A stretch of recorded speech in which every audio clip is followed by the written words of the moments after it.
একদিন শয়তান আল্লাহ রাব্বুল আলামিনের দরবারে আরজ করে বলল, হে খোদা, আমি গর্ব করে তোমার কসম খেয়ে বলতে পারি, এই আইয়ুব নবী একমাত্র তোমার দেওয়া ধন সম্পদের লোভে ও আরামায়েশের ভোগ বিলাসিতায় তোমার ইবাদত বান্দিগিতে মশগুল থাকে। যদি তার এই ধন সম্পদ ও সুখ শান্তি বিলীন হয়ে যায়, তাহলে সে কোনোদিনও তোমার ইবাদত বান্দিগিতে লিপ্ত থাকবে না।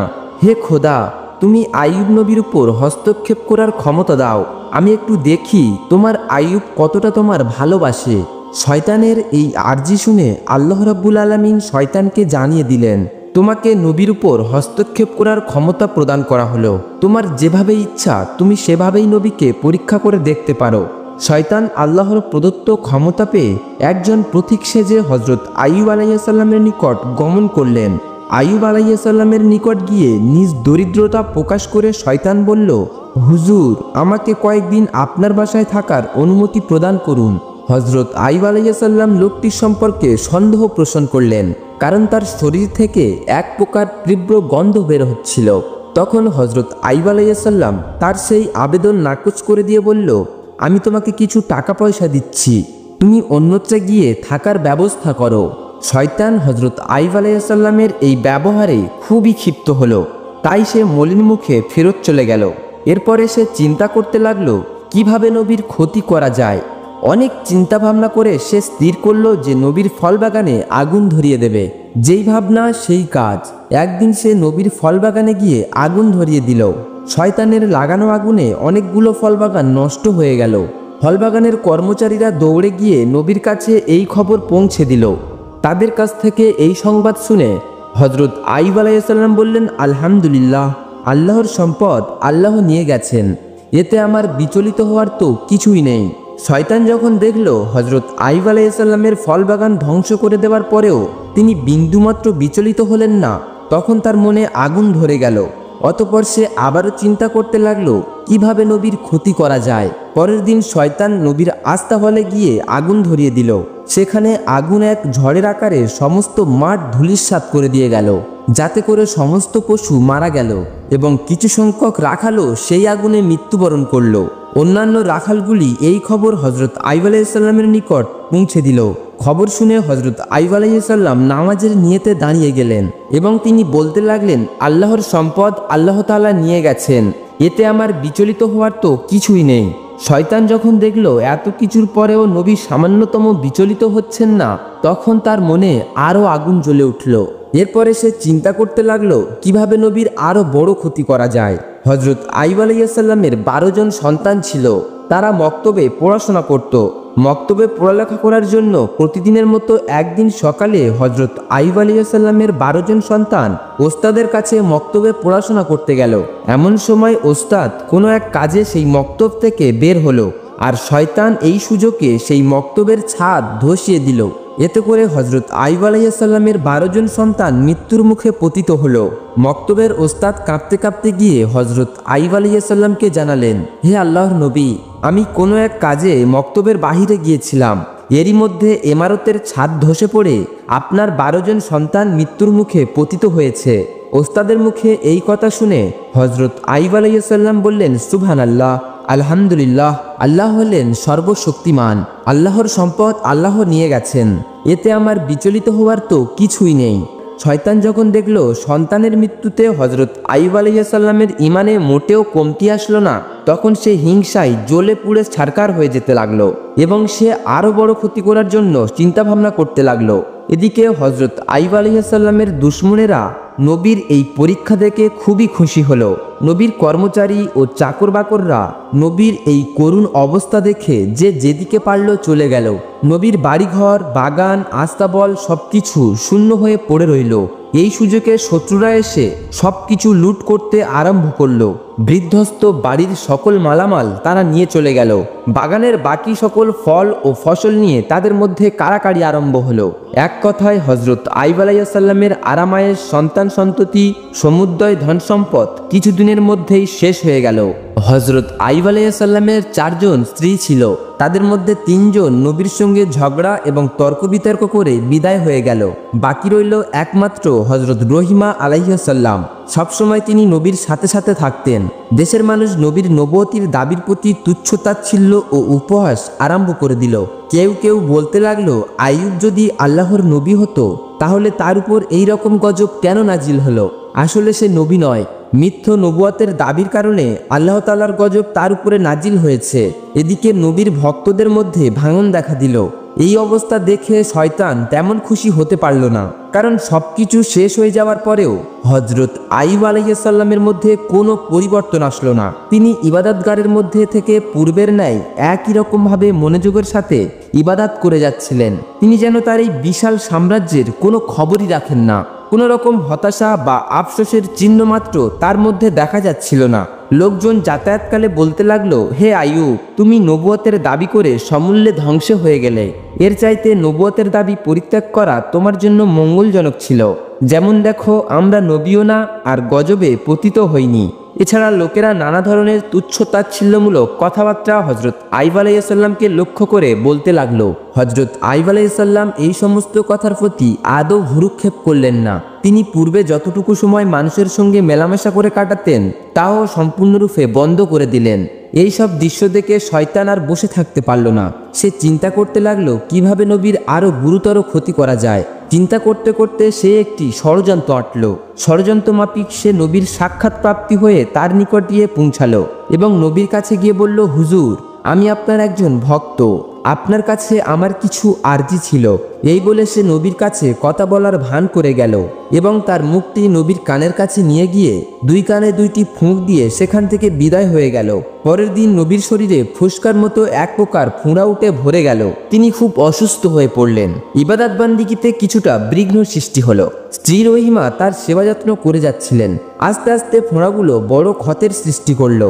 দীর্ঘদিন এই অবস্থা কাটানোর পরে নবীর শরীরে মাংসের মধ্যে এক প্রকার কীটের জন্ম হলো। আরও কয়েকদিন অতিবাহিত হওয়ার পরে আরও 2 রকমের পোকা সৃষ্টি হলো।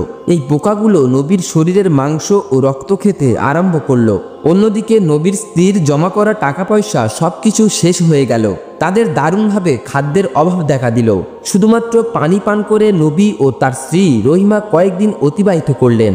এরপর আর ধৈর্য ধরে থাকতে পারলেন না। হজরত রহিমা আলাইহিসসালাম হজরত আইয়ুব আলাইহিসসালামের নিকট গিয়ে আরজ করলেন, হে আল্লাহর নবী, এখন আমাদের কাছে আর কিছুই নেই। অতএব গ্রামে গিয়ে মানুষের বাসায় কাজ করে উপার্জন করা ছাড়া আমাদের কাছে আর অন্য কোনো পথ নেই। আপনি যদি আমাকে অনুমতি দিতেন, আমি গ্রামে গিয়ে মানুষের বাসায় কাজ করে হালাল রুজি উপার্জন করতে পারতাম, আর তা দিয়ে আমাদের আহারের ব্যবস্থা করতে পারতাম।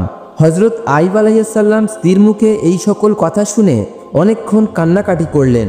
তারপর তিনি বললেন, হে রহিমা, তোমাকে কষ্ট দেবার কোনো মানসিকতাই আমার ছিল না, কিন্তু আমি অত্যন্ত অসুস্থ হয়ে পড়েছি, তাই বাধ্য হয়ে তোমাকে অনুমতি দিতে হচ্ছে। তুমি যাও, মানুষের বাসায় গিয়ে কাজ করো, তারপরেও তো কিছু হালাল রুজি উপার্জন করা যাবে। নবীর অনুমতি পেয়ে বিবি রহিমা মানুষের বাসায় কাজ করতে আরম্ভ করে দিলেন। এদিকে গ্রামবাসী আইয়ুব আলাইহিসসালামের শরীরের অবস্থা দেখে অত্যন্ত ভীত সন্তুষ্ট হয়ে পড়লেন এবং ঘৃণায় তাদের শরীর গিরগির করতে লাগলো।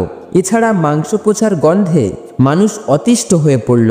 তাই একদিন তারা হজরত আইয়ুব আলাইহিসসালামের নিকট উপস্থিত হয়ে বলল, হে আইয়ুব, তুমি অতি সত্বর আমাদের এই গ্রাম ছেড়ে অন্যত্রে চলে যাও, না হলে আমরা তোমাকে বের করে দিতে বাধ্য হব। হজরত আইয়ুব আলাইহিসসালামের সঙ্গে মাত্র 3 জন লোক ছিল। তাদের মধ্যে প্রথমজন ছিল তার স্ত্রী রহিমা, আর 2 জন ছিল তার ভক্ত এবং শিষ্য। তারা সবসময় নবীর দেখাশোনা ও সেবা করত। গ্রামবাসীদের ক্রমাগত চাপের মুখে হজরত আইয়ুব আলাইহিসসালামের শিষ্যরা তাকে বহন করে অন্য গ্রামে চলে যাওয়ার জন্য রওনা করল। অনেকক্ষণ পথ চলার পর তারা অপর একটি গ্রামে উপস্থিত হলো। সেই গ্রামের লোকেরা হজরত আইয়ুব আলাইহিসসালামের শরীরের অবস্থা দেখে বলল, তোমরা এখনই একে নিয়ে অন্যত্রে চলে যাও, না হলে আমরা তাকে মেরে এখান থেকে তাড়িয়ে দেব। এভাবেই শিষ্যরা 7টি গ্রাম হজরত আইয়ুব আলাইহিসসালামকে নিয়ে ঘুরল, কিন্তু কোনো গ্রামের মানুষেরা তাকে আশ্রয় দিল না। তখন শিষ্যরা বিরক্ত হয়ে গেল এবং রাস্তার পাশে গাছের ছাওয়ায় হজরত আইয়ুব আলাইহিসসালামকে রেখে তারা বিদায় গ্রহণ করল। বিদায়কালে তারা বলাবলি করতে লাগলো, হজরত আইয়ুব আলাইহিসসালাম আল্লাহর নবী হওয়া সত্ত্বেও তার উপরে এই ধরনের মুসিবত কেন নাজিল হলো? অন্যজন উত্তর দিল, হয়তোবা তিনি আল্লাহ তাআলার মর্যাদার বিপরীত কোনো কাজ করেছেন, না হয় তার এই পরিণতি কেন হবে।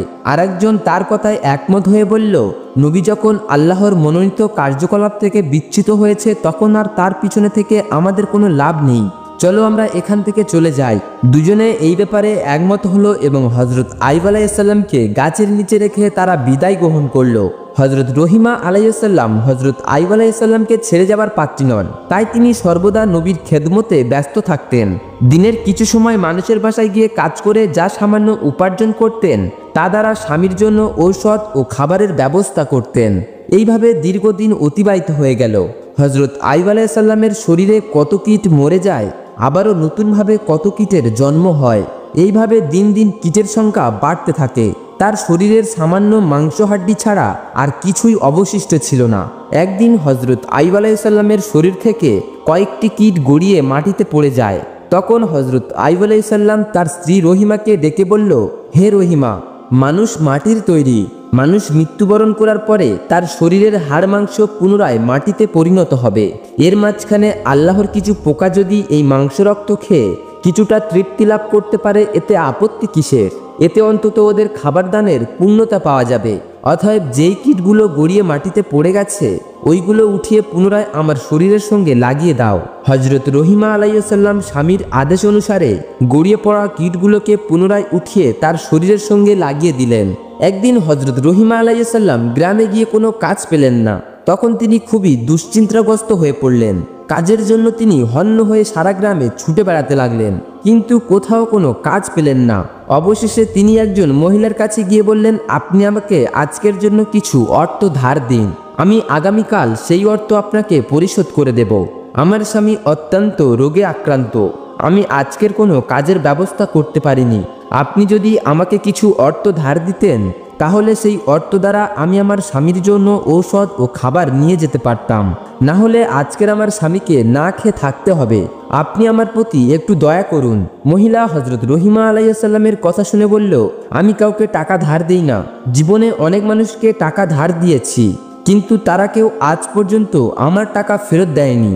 অতএব তোমার এই ভাওতাবাজির খবর বাদ দিয়ে সোজা বাড়ির পথ দেখো, আমি কোনো টাকা তোমাকে ধার দিতে পারবো না। হজরত রহিমা আলাইহিসসালাম বললেন, তবে আমাকে কিছু কাজ দিন, সেই কাজের বিনিময়ে না হয় আমাকে টাকা দেবেন। মহিলা বলল, আমার কাছে কোনো কাজ নেই, তবে আমি তোমাকে এক শর্তের বিনিময়ে টাকা দিতে পারি।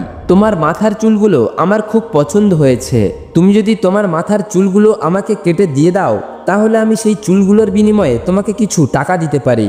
হজরত রহিমা আলাইহিসসালাম বললেন, হে মহিষী নারী, আমার স্বামী অত্যন্ত রোগে আক্রান্ত, তার সমস্ত শরীর পোকায় খেয়ে ফেলেছে, তিনি কোনো কঠিন জিনিস স্পর্শ করতে পারেন না। তিনি যখন বিছানা থেকে ওঠেন তখন আমার মাথার চুল ধরে বিছানা থেকে ওঠেন। আমি যদি মাথার চুলগুলো কেটে আপনাকে দিয়ে দিই তাহলে আমার স্বামী কি ধরে বিছানা থেকে উঠবেন? তখন সেই মহিলা বলল, ঠিক আছে, তাহলে তুমি তোমার মাথার অর্ধেক চুল কেটে আমাকে দিয়ে দাও, আমি সেই অর্ধেক চুলের বিনিময়ে তোমাকে কিছু টাকা দিব।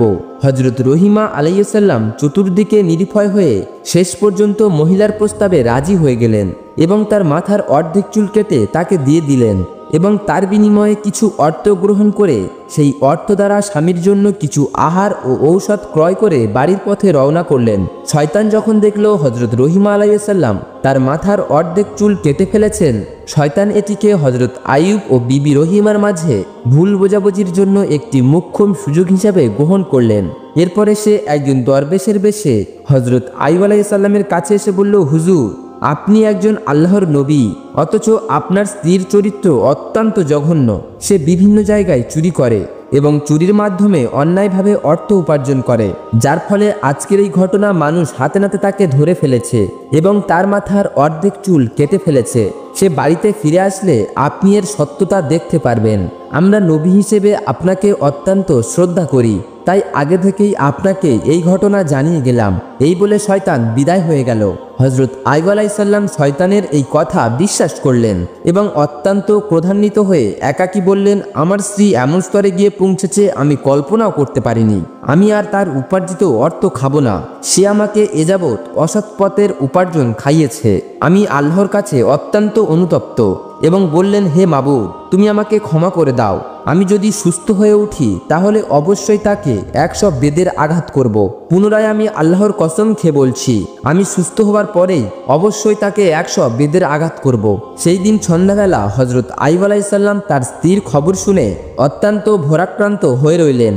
যখন সন্ধ্যাবেলা হজরত রহিমা আলাইহিসসালাম ঘরে ফিরে আসলেন, তখন হজরত আইয়ুব আলাইহিসসালাম তার সাথে কোনো কথা বললেন না। রহিমা আলাইহিসসালাম স্বামীর এই অবস্থা দেখে অত্যন্ত বিনয়ের সঙ্গে তার নিকট গিয়ে জিজ্ঞাসা করলেন, হে প্রাণের স্বামী, আপনার কি হয়েছে?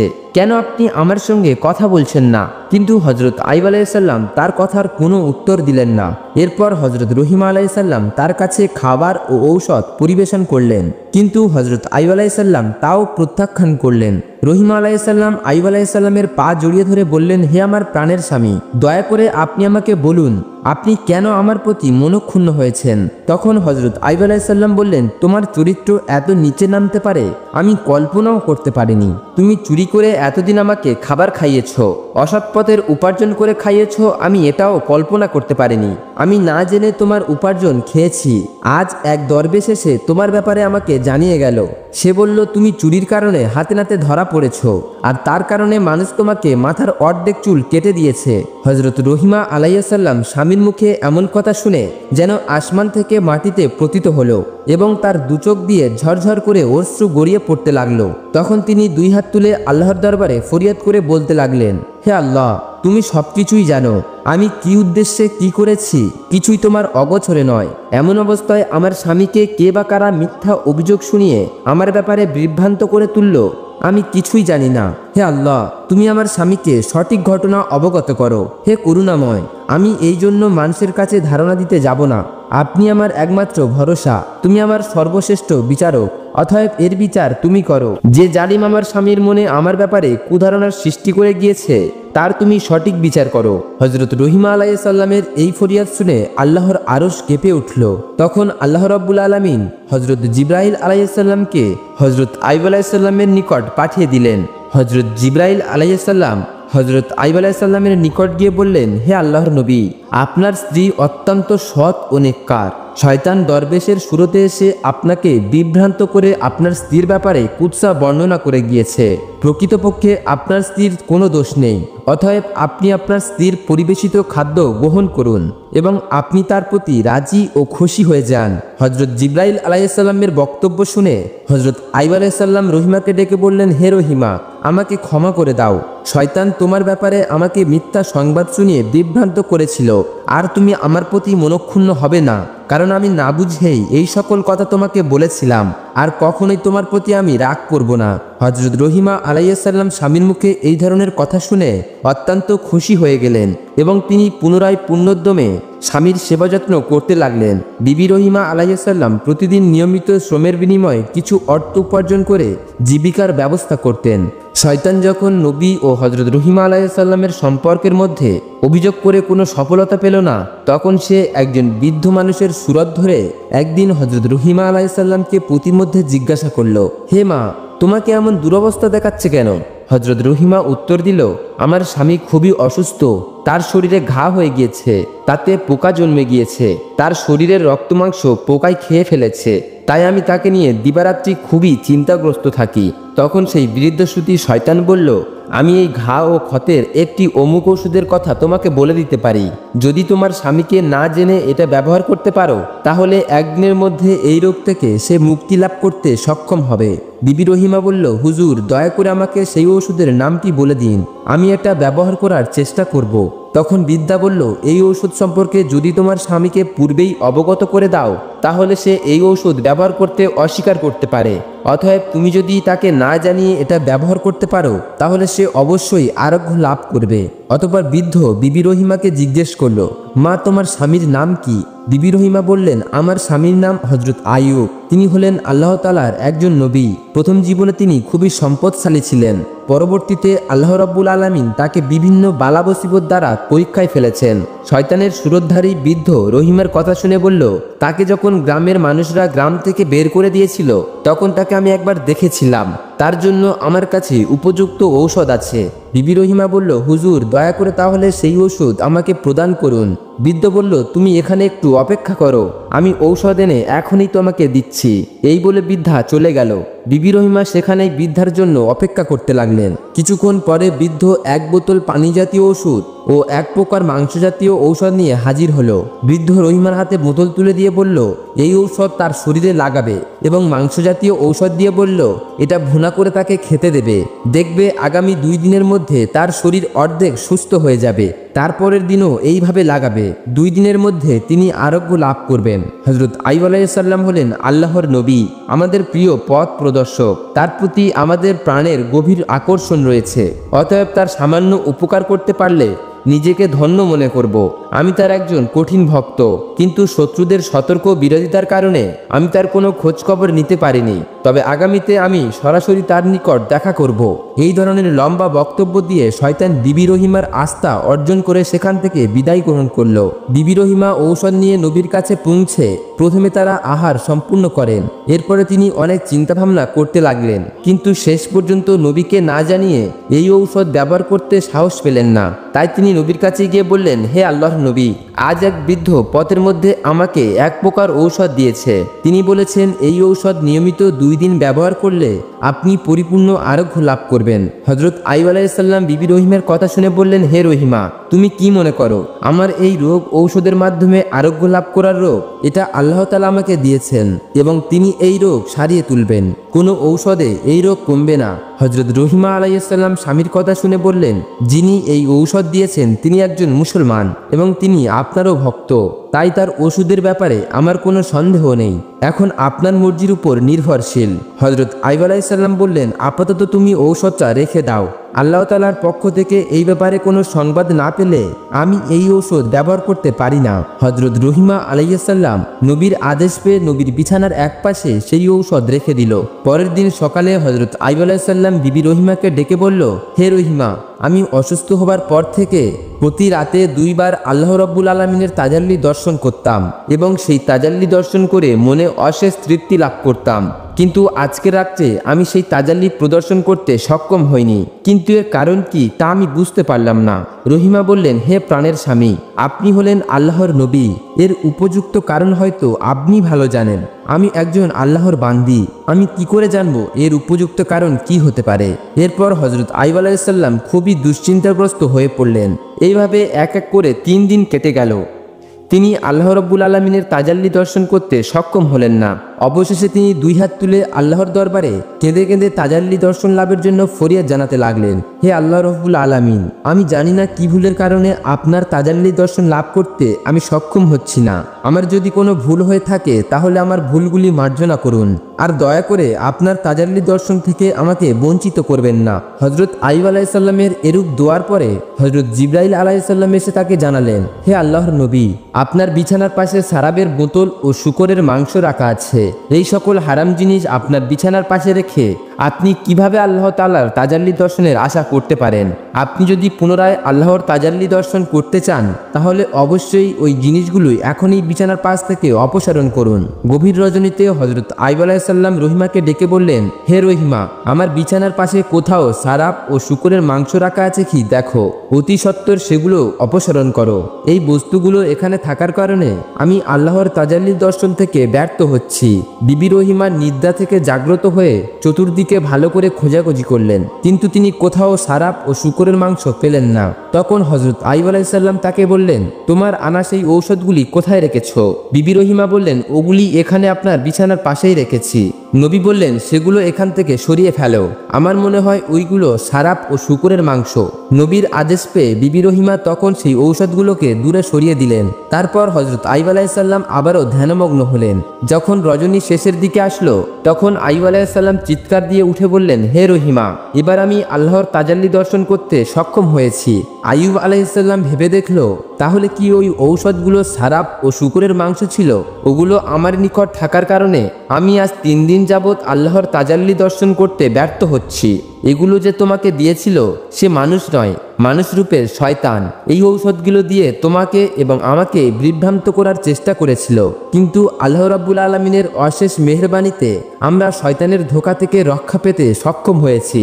হযরত আইয়ুব আলাইহিস সালাম এইভাবে দীর্ঘ 18 বছর যাবৎ নির্মম রোগ, সুখ, দুঃখ, যাতনা ভোগ করেছিলেন। শেষের দিকে যখন পোকাগুলো তার চোখে ও জিহ্বায় আক্রমণ করতে লাগলো, তখন তিনি কেঁদে কেঁদে আল্লাহর দরবারে ফরিয়াদ করে বললেন, হে আল্লাহ, আমি আমার এই চোখ দিয়ে আমার স্ত্রীকে দর্শন করি এবং সূর্য দেখে নামাজের ওয়াক্ত ঠিক করি, আর জিহ্বা দ্বারা তোমার জিকির আজগার করি। অতএব এই দুইটি জিনিস যদি পোকামাকড়ে খেয়ে নষ্ট করে ফেলে, তাহলে তোমার ইবাদত করা আমার জন্য কষ্টকর হয়ে যাবে।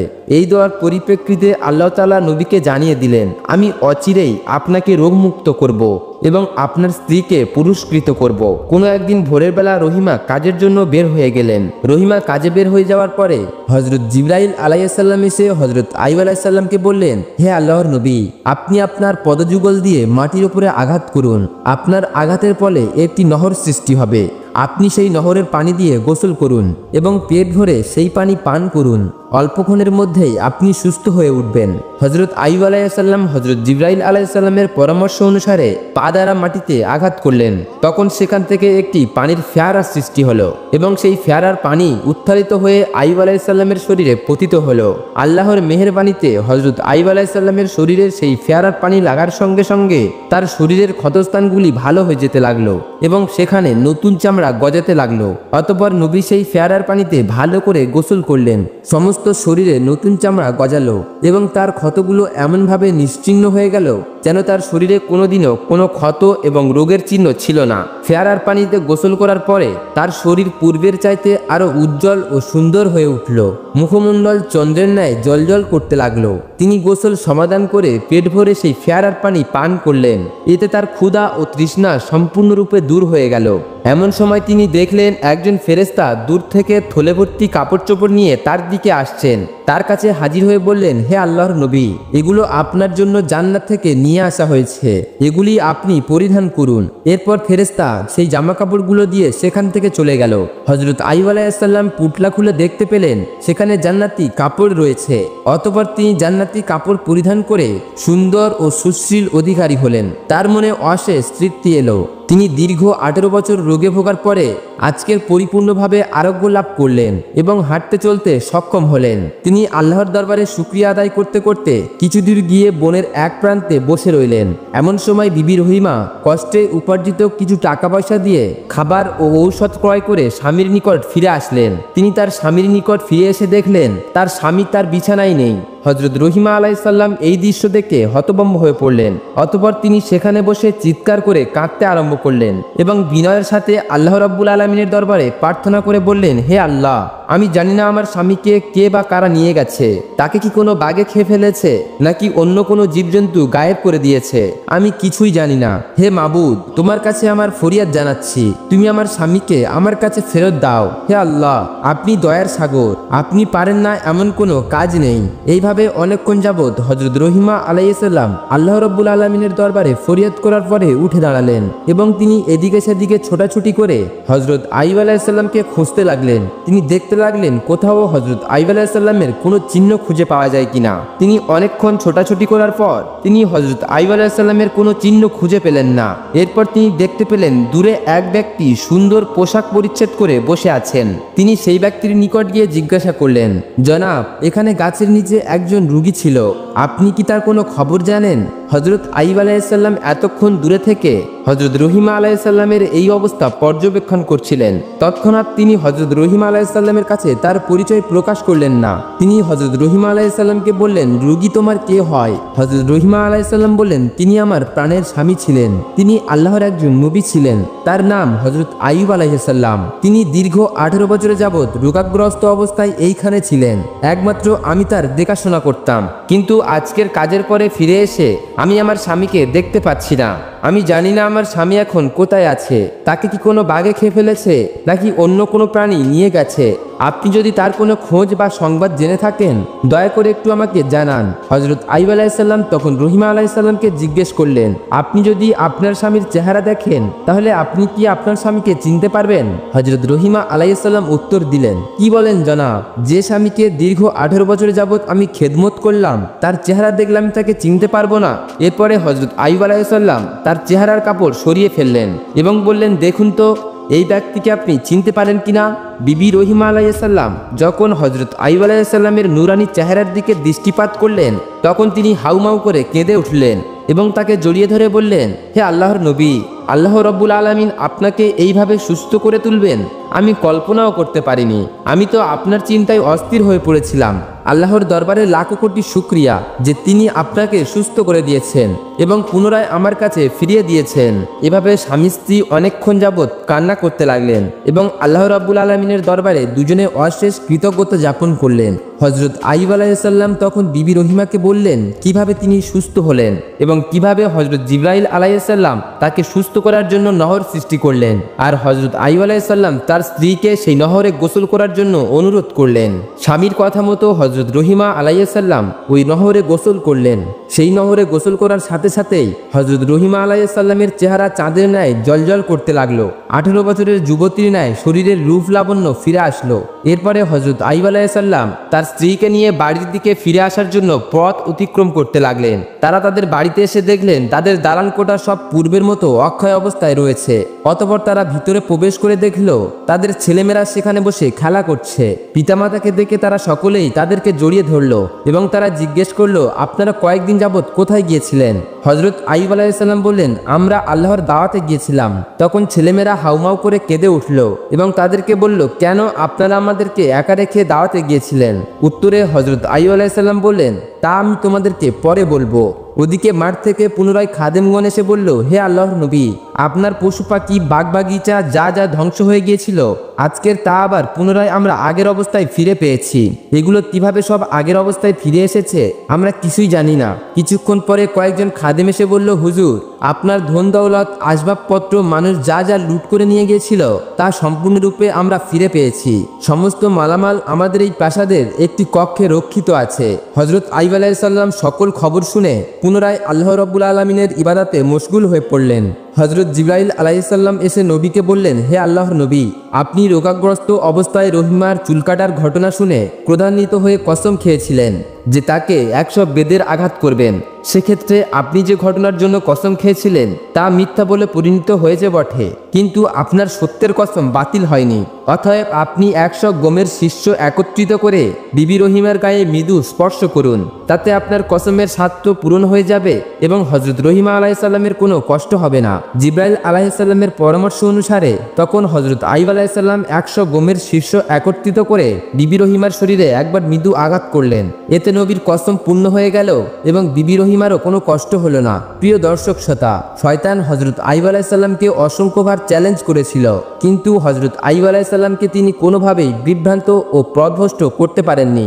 আমরাও যদি হযরত আইয়ুব আলাইহিসসালামের মতো আল্লাহ রাব্বুল আলামিনের পথে ধৈর্য ধারণ করে থাকতে পারি তাহলে শয়তান কখনোই আমাদেরকে পথভ্রষ্ট করতে পারবে না। প্রিয় দর্শক, এই ছিল আমাদের আজকের ভিডিওটি কেমন লাগলো একটি লাইক করে কমেন্ট করে জানাবেন এবং পরবর্তী ভিডিও পেতে আমাদের চ্যানেলটি অবশ্যই সাবস্ক্রাইব করবেন।